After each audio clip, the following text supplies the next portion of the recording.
welcome on into Second and Short, which means it is time to talk with me, your host, Tyler Louder.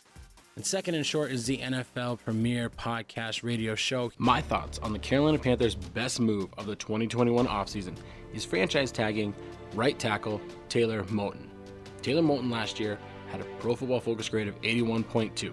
Securing this offensive line is important no matter who you are, no matter who's your quarterback, you need solid offensive line play. He was a number 3 rated right tackle in 2020. He only gave up 2 penalties and only allowed 3 sacks all year on an offensive line that was constantly switching out. His contract is good for 1 year for $13 million. What's next for the Carolina Panthers this offseason? For me, it's securing a number 2 cornerback across from Dante Jackson. Dante Jackson is going to his final year of his rookie deal.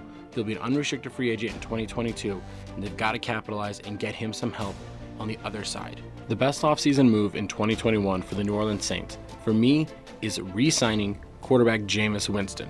We know you have Taysom Hill there, but Drew Brees just retired, and the New Orleans Saints, if they're going to be a competitive team, they need a surefire thing at quarterback. And now while Jameis Winston, in my eyes, is the modern version of Brett Favre, he is a guy that is going to go out there and lay it on the line. In 2019, he was first in attempts, first in yards with over 5,000, 33 touchdowns. While he did have 30 interceptions, it's that high risk, high reward that he brings to your team. It's a 1-year deal for $5.5 million, very cheap for a starting quarterback. Now what's next for them? They have got to secure the defensive backfield, whether that's a cornerback or safety. That is a huge need for the New Orleans Saints to cap off this offseason. Whether that's in free agency or the draft, time will tell. The Atlanta Falcons have been up against the cap, and due to that, they haven't been able to make very many moves in the 2021 offseason. But to me, the best move that they did make was signing running back Mike Davis away from the Carolina Panthers. Last year, in reserve duty once Christian McCaffrey went down, Mike Davis had over 1,000 all-purpose yards. And here's the key.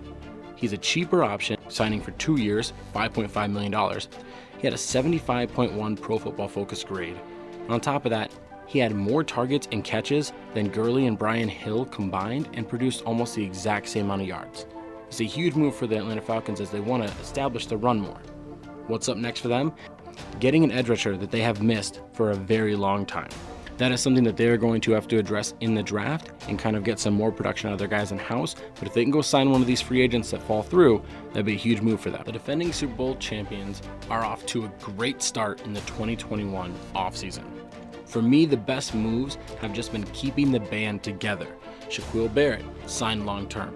Levante David, 2-year deal. Chris Godwin, franchise tag. Rob Gronkowski is staying down in the Bay, and they just brought back Ndamukong Suh. More pieces are going to keep getting added, but keeping this core that just won a Super Bowl, had a great playoff run, is the most important thing for the Buccaneers to do. Now, what's next for them? It is to get another defensive tackle as Ndamukong Suh is getting up there in age. If they can get a younger guy, whether that be through the draft or somebody left over in free agency, that'll be the next best move for the Buccaneers.